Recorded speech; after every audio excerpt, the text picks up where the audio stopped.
Man, I swear I close everything every time. What were those?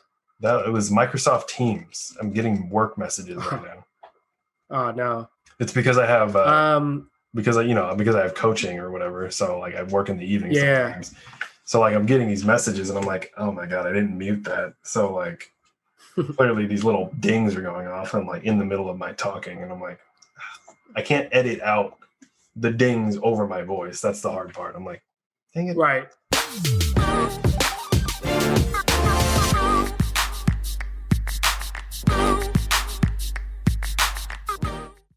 What is going on, everybody? Thanks for tuning in again to Real Talk by Our Stories, Your Legacy. Welcome back to another episode. We are doing another fire round episode. Basically, a fire round episodes where we discuss any hot or trending topic of the week, or just any topic that just kind of inspired us to get together and talk about it. So, in today's episode, we are talking about our favorite books, as both of us tend to be kind of strong, avid readers, of many different genres. We just wanted to kind of dive back into our childhood and think about what was that one book or series of books or multiple books that inspired us to, be who we are today. And before we jump into it, as always, we're going to do a quick check-in around the table and see who is with us for today's discussion. Tyler, how's it going, brother? How are you, man? Going well. It's been a day. One of those days, when we record these, it's usually Monday. So I don't know. It's been another Monday, I guess. Baseball's been going well, coaching wise. So it's been keeping me busy in the afternoons. And then, typically after I get home, I usually have to hop back on work for a couple hours just to kind of make up anything that I might have missed or whatever that might be. And then I'm also trying to get in, walks and all that stuff, take advantage of the sun. But of course, it's springtime right now and global warming has the world and, everything in the world messed up as far as like the allergies and the pollen and stuff. Because I was reading an article the other day and can forward it to you. I can post it in, the show notes of this if people are interested in it. But basically what it was saying was that because of global warming, there is more pollen and allergies are worse for a lot of people. Yeah, that is interesting to know. It makes sense, but like some people may not believe that stuff because science, whatever, fake news. But yeah, so this past weekend, my allergies were just like super bad. And what we ended up doing is we went and bought an air purifier for at least our bedroom to kind of test it out. We went to Costco.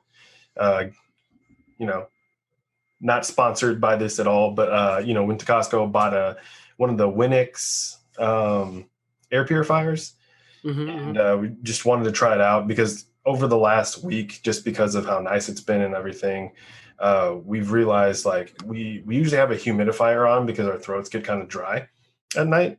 But even with that, we started noticing that like our throats would be like swollen or super scratchy in the morning. When we woke up and everything, and we'd be like super congested and like kind of coughing, and you're like, oh, what the heck? This is weird. So a lot of people were saying like, air purifier would work really well to do that, clean the air. And, a lot of people were like, oh yeah, that'd be, when they get one, they turn it on and they're like, oh, I didn't realize how bad the air quality was in this room or whatever. And to no surprise, we bought it, we plugged it in, we put it in our room last night, after we got home with it. And that thing was like bright red as far as like on a scale of like red, yellow to green or blue. Yeah. Is. And this one has like Wi-Fi on it. So like you can actually, there's an app so you can actually see like the air quality that you're breathing in. And, when I opened the app, set it up and everything, and it was just like super poor air quality. So I was like, yeah, that makes sense. Right. Just like other people had said at that point. So obviously plugged it in, let it work its magic last night. Woke up and to no surprise, I guess, my throat wasn't as sore or scratchy this morning. Um, so I'm gonna see. Was Obviously, play it by ear, was see how it goes. yeah. Was it did you have the window open as you used the purifier? No, we had the window closed last night. Gotcha. But it's pretty good at pulling stuff in and like just purifying pretty quick. So that's Yeah. pretty nice. So it did say like, you can have it next to an open window and all that stuff. Right. So, kind of looking forward to that. Hopefully, the next few days are very similar. You can tell like just going into the space too, it smells a little bit different. Like it smells cleaner. And that's just air. Just you never really notice how bad air or stale it is until you like either clean it or you like open windows and doors so everything like switches out. But obviously, when it's so pollinated outside, when you go to switch the air, everything comes inside and then everything's trapped inside. So it's nice. So I felt like I could actually breathe and my head didn't weigh like a ton this morning. So awesome. That was a nice. Not sponsored by them, but Winix, that's something I definitely want to check out. Definitely, I'm assuming a much more inexpensive brand from Costco because when you said you got an air purifier, my first thought was the little more expensive Dyson. Oh no, not that $400 one, man. Yeah, that's what I thought you were gonna say when you said you got the air purifier. Yeah, no. I looked at the Dyson. I was like 400. Nah, I'm good. I saw a Homedics one. Homedics is usually a pretty good brand. That was about 200. And then I was comparing in the store, like on my phone. I was like comparing the Homedics and the Winix one. And the Winix was, I believe, like $60 cheaper at 140. And there was by far, like it had over 5,000 reviews or something that were all, and it was like 4.6. So decided to try it out. And that's the thing with Costco, their return policy is so good. If it didn't work, you could just return it anyways. Yeah. So, I mean, if it works well for the rest of this week, I might go buy another one for the other room that we're in most of the time when we're here, in the living room and stuff. Just because it does a thing up to like 360 square feet. So, right. That's a lot. Yeah, that's a good thing. Yeah, that's good that you're mentioning that, especially this time of year, especially with the weather really warm. And yeah, I mean, it's springtime. I got hit with my first just a while ago of allergies. So that sounds like a good move. Thanks, man. Well, yeah, I mean, so far not too bad. It felt like a productive Monday, but we are on to a quick week. It seems like, hopefully, it seems like the day just been moving, but let's jump right into it and let's get this episode started. All right, today's topic. And so let's start with this first question, and I'm just going to leave it open-ended for either of us to jump in. So, Tyler, what was your favorite book or series of books growing up as a kid? Man, that's a tough one, honestly. I mean, there's a lot of books kind of growing up. It's funny, we was having this conversation the other night when we were talking about books and reading and stuff. I would say probably the most like memorable one for me also kind of got into it wasn't an argument, more of a debate, mostly because she was like, or Allie was like, hey, I really like the Twilight series. And I was like, no, that's cool. I've never actually read the Twilight series. And I was like, growing up, I think my favorite books that really got, that I really got into was like, I'm sure you will probably say something along the similar lines, but the Harry Potter series. That was kind of like the first big series of books that really like grabbed my attention. It's funny because she was like, I've never actually read the books. I've read the first book. And I was like, what are you doing? Right. So, Yeah, it's one of those things. I know we've had these discussions too, and we go back and forth about like the Harry Potter lore and whatnot in that world and the wizarding world and stuff. So I think that was one of the books that really, caught my attention when I was younger. There was other books, Mr. Popper's Penguins and Lion, Witch, and the Wardrobe, Prince Caspian, that kind of stuff. Kind of growing up, Dr. Dolittle. Those were all kind of like those big books that I kind of got into. Um, it was helpful though because my mom or my dad would help read them with me.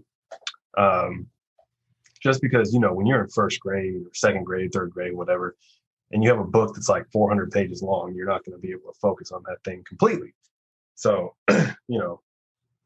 it's just one of those things. So I think growing up, I would say that my favorite series of books was Harry Potter, just because they were super easy to get into, as far as like you know that type of series goes. Obviously, the other books I read were like read a lot of the Goosebumps books. So those were pretty fun. But as far as like really captivating and capturing your attention, really making you kind of imagine what a world would look like. I feel like Harry Potter was one of them, for sure.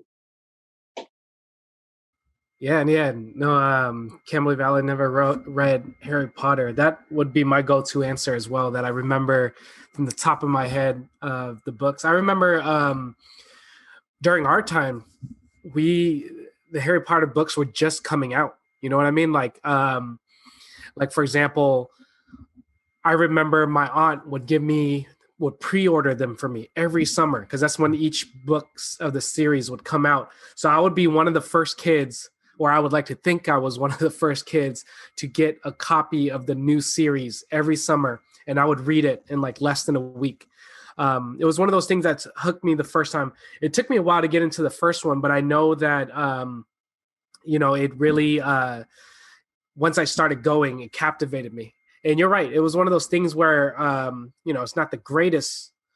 It might not be the greatest, written novel, but to me, I felt like it was. It was one of those things where you're right. It's like the lore of it, right? Where it's like, it's just this normal kid who grew up in bad circumstances, but then realized that his life was actually bigger than what he thought it was.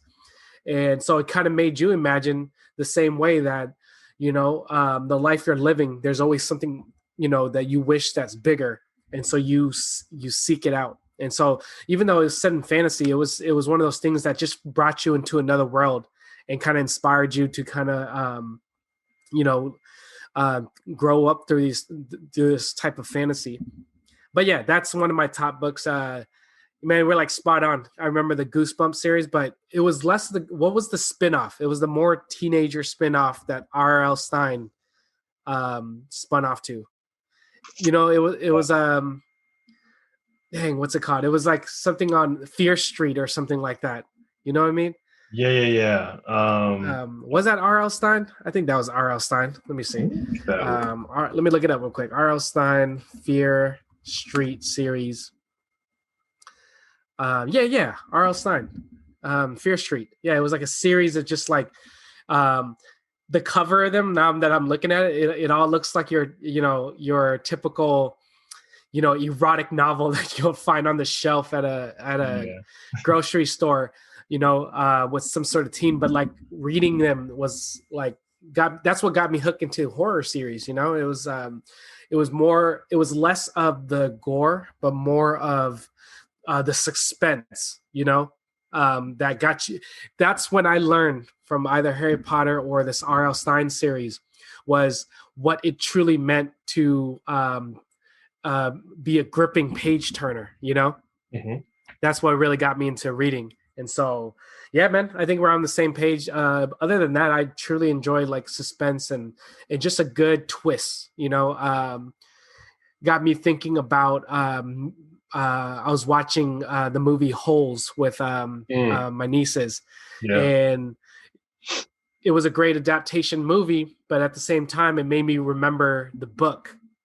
And I recall like how, the movie, obviously when a book turns into a movie, you condense it in a certain way and kind of retell it so that, it's condensed into a movie format. Um, but I just remember in the book just had so much twists and turns. And so it just kind of gave me good chills of like reading those type of stories back in the day. Right. Mm-hmm. So moving on though, and it doesn't have to be Harry Potter again. Let's say you found another book that you just recall that you loved as a childhood. What elements of it do you still remember that stayed with you into adulthood? Like why? Like what was the reason that these childhood books just stayed memorable to you? Was it because of the moral of the story that just made you remember it, and it's something that you just carry on throughout your life, or was it just something that just gave you a sense of reminiscing of the good old days of the childhood days? So what was the elements of that just made it so memorable into adulthood? Yeah, man, I think it was just at a time in your life where as you're growing up, kids tend to have a very, I don't know, um, very developing imagination. Yeah, Um, active imagination and all that. Active imagination for sure. Could not think of the word. But yeah, so I mean, it's just one of those things. And I know, like, as kids grow up, they kind of lose that sense of like imagination when they're kind of doing stuff. But I think it's one of those times like if you get it at an early age, you still have it, and then you're reading these things and you can imagine these things.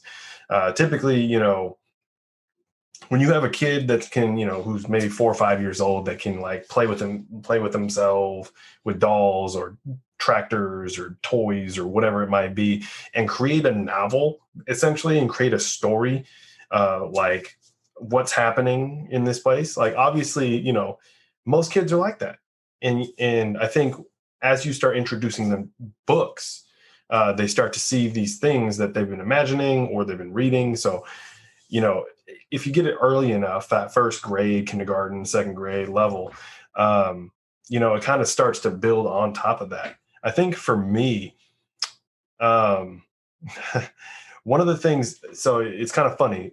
So one of the things that got me into reading, but also made me hate reading a little bit, just because of the way it was set up, was the accelerated reader program. I'm sure you are familiar with that, the AR program or whatever. Yep.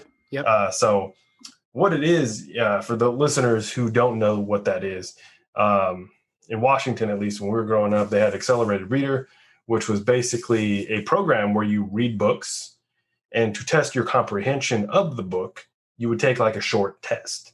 A shorter book might be 5 questions. It might be worth half a point or something. It's all point based. I remember I read one book. I think it was Dr. Doolittle, actually. It was one of my first books, was like Dr. Doolittle. And that book itself, because it was like 300 pages or whatever the heck it was worth like 26 points. And people would compete in the leaderboard and whatever with points and everything. But the reason why I disliked it was because there was a lot of genre of books that I actually enjoyed that weren't in the system. So I couldn't take a test. So I felt like I was wasting my time reading these books that I actually enjoyed, because there weren't points available for it, because then you could trade your points in for beads or toys or whatever it might be, candy, I don't know. So that was kind of the incentive. It was a program to get people to start reading at an early age and continue reading. So I think for me in that regard, I think that helped me a little bit with the imagination component, but also really comprehending and remembering all the things that were happening in these books, because you kind of knew that you had a test at the end of these books. You didn't know what questions were going to be on this test. You know what I'm saying? It was more just like, I have no idea what questions it's going to be. Dr. Doolittle, there's going to be like 10 or 12 questions, and this book is super long. Who the heck knows? So it's one of those things is just kind of, you etch it into your mind. It's almost like, I don't know. A lot of people say riding a bike. You never really forget how to ride a bike. You might stumble or whatever when you first try to get back on it years later, but you don't really forget. You end up getting it anyways. So I think for me, the memory and all those things, what sticks with me the most on those ones, I think it was just the time in which I read it.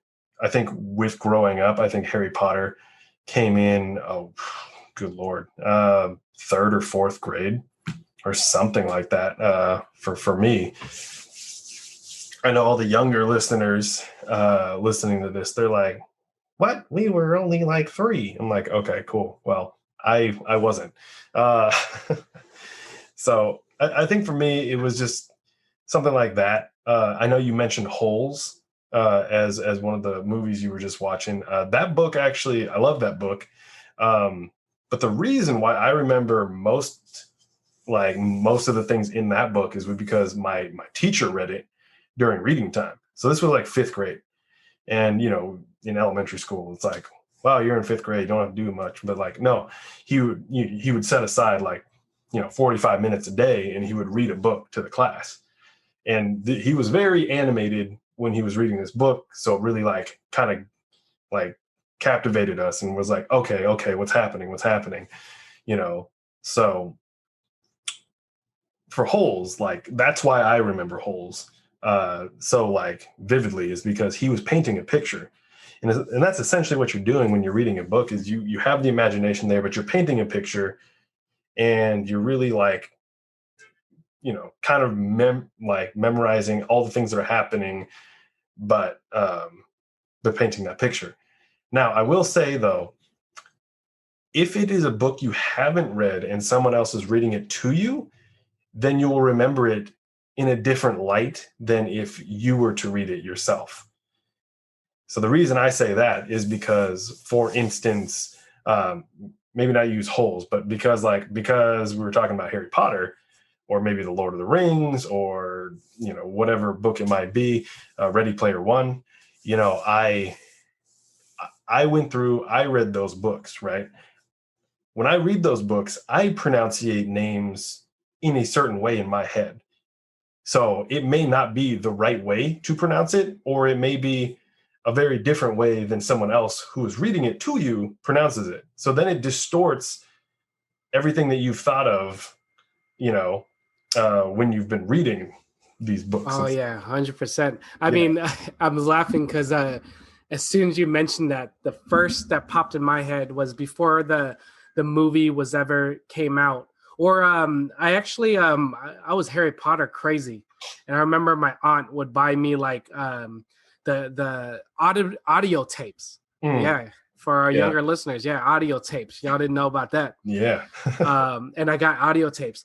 What blew my mind was the pronunciation of Hermione, because I've never heard that name. Now, however, for any true reader of Harry Potter, they actually broke down phonetically the pronunciation of her name. If you remember, it was in, I forgot, first or second book. Yeah. First book probably. Yeah. So they actually broke it down. But as you're right, as you're reading it, you still have your own interpretation of how you were pronouncing it. And so that name was very difficult for me. Mm-hmm. Hermione. It's like, never heard that in real life until the series. I don't even think anyone in real life has that name. Probably there's a few. There's who's probably inspired by the name. Yeah. But yeah, I was laughing about that.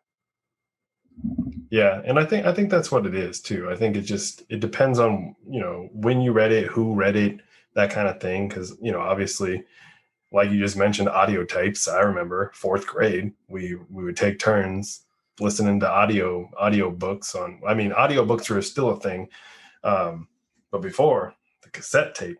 And Harry Potter was on those cassette tapes were only so long. So when the first book itself was, I don't know how many tapes worth of, Yeah, I think I remember I I think Goblet of Fire, which is one of the fourth in the series, which is one of the longer books of the Harry Potter series. I think it was like a total of like 25 or 30 tapes. Yeah. Because remember, the cassettes is back and front. Yeah. So yeah, and I think it was still like 25 tapes or something. Shoot. I don't know whatever happened to those. That should have been a collectible. I still have the original books. I'm never giving that away, but man, if I can find those tapes again, but I don't think I have them anymore. Yeah. Yeah. So. Yeah, man. Well, I think that's a perfect segue to kind of our final question to kind of take it home. And it's funny. It was a perfect segue because you kind of mentioned some solid books that have became popularized in film. You know, you mentioned Lord of the Rings. Obviously, we talked about Harry Potter, Holes, you know, obviously. You know, Ready Player One, which was another one that just recently became popularized into a film. Most of these movies, you know, I didn't even know was a thing. So, you know, we could kind of, for this last question, let's take it home. Kind of dive away from our childhood books, but, you know, it could be any books that you read recently. And so for this, I'm going to throw another book series in the hat that I really enjoyed recently, was the Crazy Rich Asian series, you know, and loved it, was very hooked on it. I enjoyed the movie first, you know, before I even knew it was a book, then went back to read the books. Anyways, kind of segue into this last question. So finally, whether it's your favorite book now or a series of favorite books as a child, you know, if it was made into a movie, or in our case, if it has already been turned into a movie, what is, you know, either specifics or generally, in your opinion, what is typically better, the film or the book? And give one reason why, or several.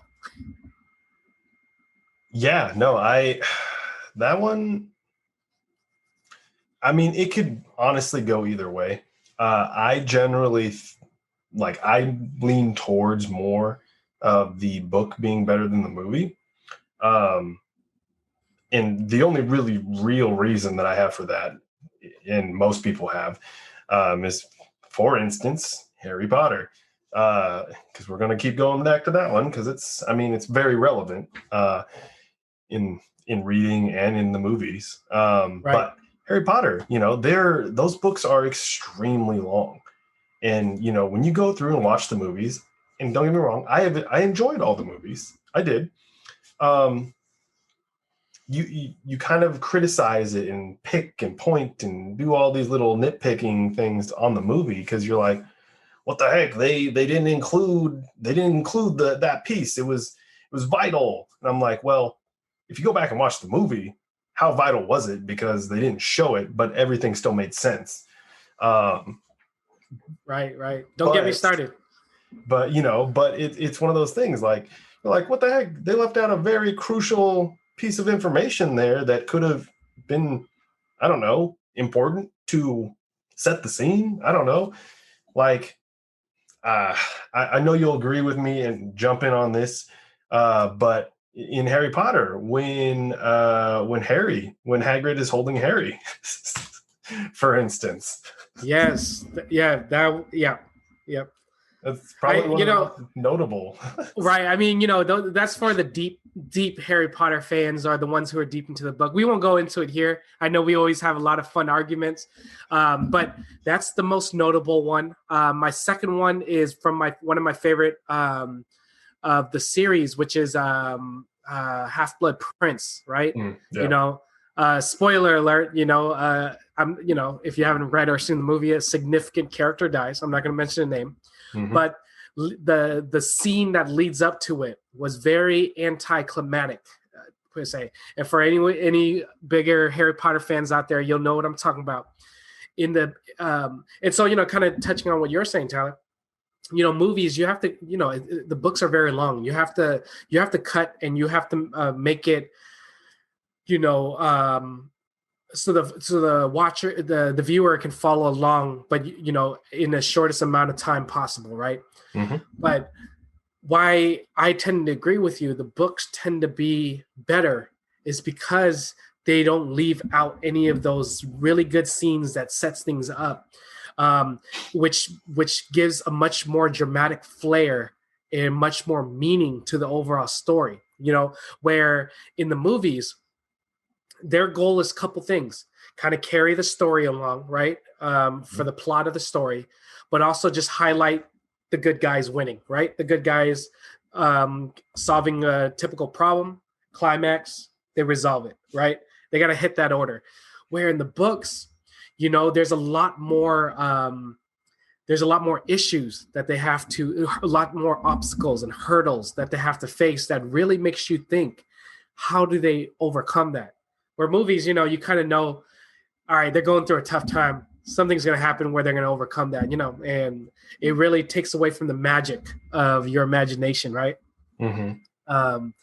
And so, yeah, I mean, I haven't read Lord of the Rings, but, the movies, I can probably assume there's parts where I'm like, you know what? I felt like that could have been better visually. I wonder if in the book, that hole that I felt like they could have filled, was a big plot that they didn't add in from the book, right? Right. And that's the thing. It's like, we can sit here and nitpick and all that stuff and be like, oh my God, they left out so much. But I mean, if you think about it, if they put everything in that book, that movie would be like 5-6 hours long, Yeah, and who's going to want to sit through a movie? I mean, hey, I would sit through that movie. Bathroom breaks and all that stuff and a meal during it, but I would do it. Yeah, it's just one of those things. Like, you can't put everything that is in the book in the movie because it would just be so long. Oh yeah. And and that's the thing with movies, they have a budget. Yeah, exactly. They have to get everything done in a certain amount of time. Granted, most of the Harry Potter movies are 2 to 3 hours. I mean, the seventh, the book there's so much happening in the book, they broke it into 2 movies because they had to. Right. Because they were like, oh, we literally actually have to break this into 2 movies because there's nothing we can't really leave out on this one. Right. Granted, they still left some stuff out, but yeah. I digress. But so I would kind of say this last point, and I want to hear your take on it. When it comes to books, when they stick true to the magic of the book is when things tend to be magical in film. Because for me, my favorite Harry Potter movies will always be number 1, right?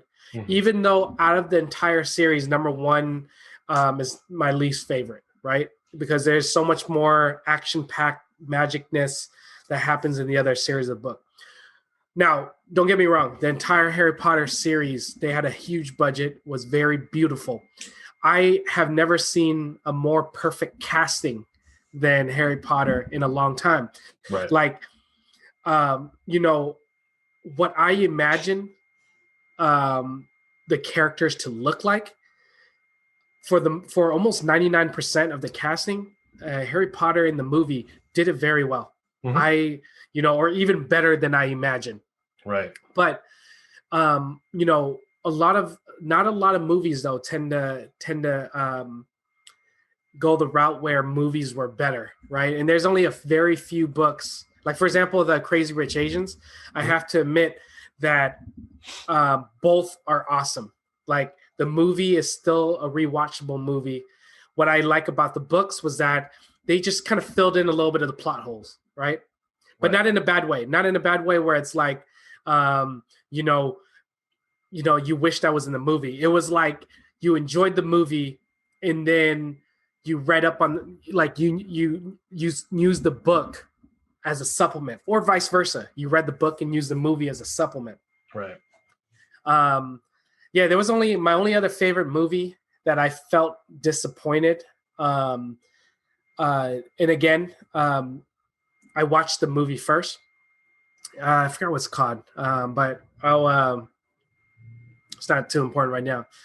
But then I knew it was made from the book, and so when I went to the book after, I realized that they changed it up a little bit, and that was when I realized I actually enjoyed the movie a lot better. Mm. Did you have a same feeling of same type of experience? With enjoying the movie more. Yeah, yeah. Or have you ever had experience where you read something and you're like, you know what, the movie is actually better? Um, yeah, I think for me, I don't know. I feel like I'm trying to think of a movie that happened in. I definitely have had those situations where maybe I haven't read the book in like at all, and I've watched a movie and I'm like, I have no idea what's happening. It's kind of cool, yeah. Um, but I think for me in those instances, it's like I'm probably never going to go watch or read the book at this point because I've seen the movie. Um, I got one in and mind. huh? I got one in mind. Oh, which one? Hunger Games. Hunger I haven't Games. read the book. Yeah, I haven't read the book. So I read the first book, but I didn't read the other ones. So obviously people do that. I would say the one you could throw in there too is Twilight, the Twilight series. Um, I mean, yeah, I I mean, personally thought I didn't enjoy the movies. well, that's the thing. I've watched the movies. Please don't hate on us for not liking the movies. I didn't mind the movies. Obviously, I sat through and watched all of them. I have seen all of them multiple times. Um, whether that was my choice at first, maybe not, but uh, but I've seen them multiple times. But I've never read the books. People would argue that the books are better, but I have no idea on that one. So in that instance, I'll be like, yeah, sure, the movie better. But yeah, no, I mean, I don't think I've into it too often. Although I will say that some books are definitely more boring and hard to get into, Mm-hmm, mm-hmm, and seeing the movie makes it better mm-hmm. for me. For instance, I think one of the most powerful movies uh, and the book, To Kill a Mockingbird, Mm. is a very good book and a very good movie. I think the movie portrayed the book very well in that regard. Mm-hmm. In talking about all the injustices that were happening in that book. Um, so it was kind of nice to see that put on to picture, I would say. So I would say that I appreciate them in two separate kind of classes at that point.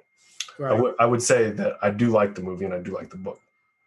Whether I think one or the other is better at that point, I don't really see it. I think both of them are very well done.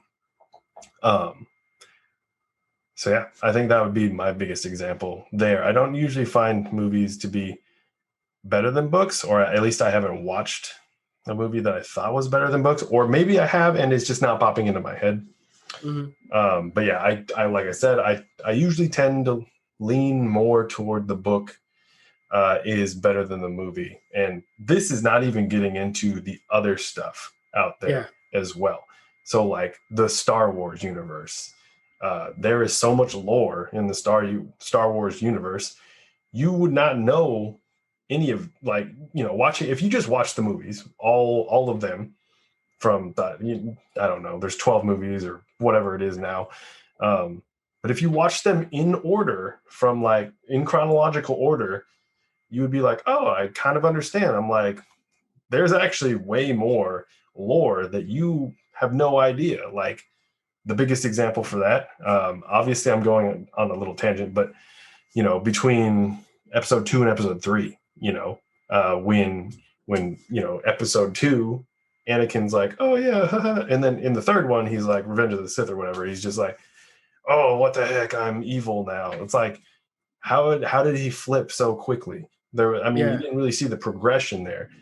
Little do you know is that the cartoon series Star Wars Clone Wars is actually lore that you need to watch the 4 seasons of 24 episodes each to understand why Anakin just like, you can see why he like obviously was like, that makes sense why he went to that direction of things, and why he was upset with the order and all that stuff. Anyways, I digress. But yeah, it's just stuff like that. And it's not even getting into like, for instance, action movies like the Marvel universe.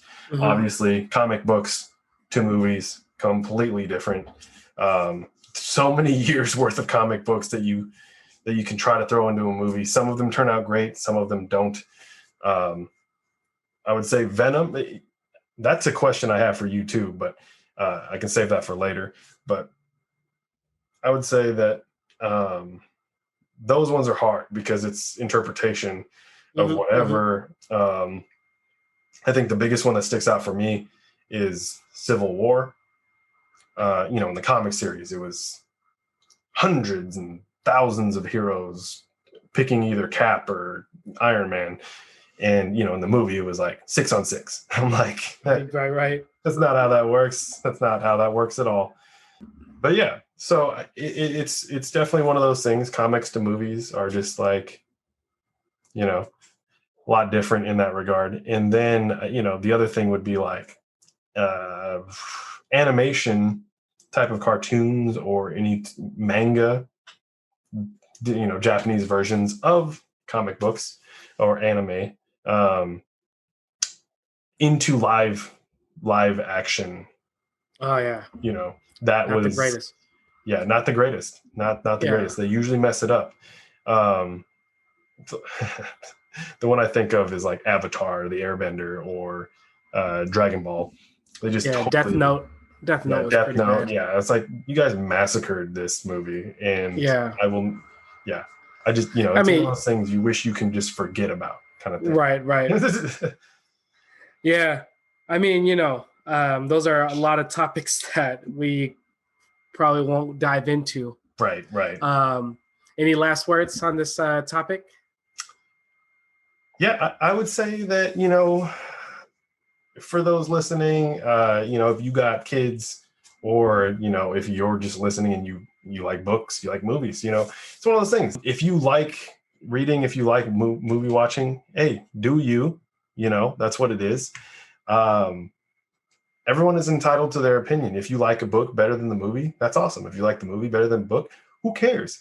If you do bring these questions, which, we'll say at the end here, like if you have this discussion with other people and you have differences of opinion, that's fine. You can back your opinion there. It's an opinion for a reason. And it's just one of those things. Some people will like the book better. Some people will like the movie better. But it is what it is. That's just how it is. It's personal preference. 100%, man. Well, thank you for your time, and thank you to our listeners again for always listening and checking in. Again, just as Tyler said, I'm just going to recap it. Take this question, run it by your friends and family and see what they say. Think about it yourselves, maybe when you're just chilling and, just trying to figure out something to think about, always exercise your brain and always think about some new ways that you can brainstorm the answers to this question and kind of make it a game where you reflect on your life as well. And as always, we're going to keep doing this and we're going to keep getting better and keep trying to improve each and every time. If you have any questions or feedback, please send them our way. Thank you again. This is Our Stories, Your Legacy, and we are out, and we will see you next week. Later.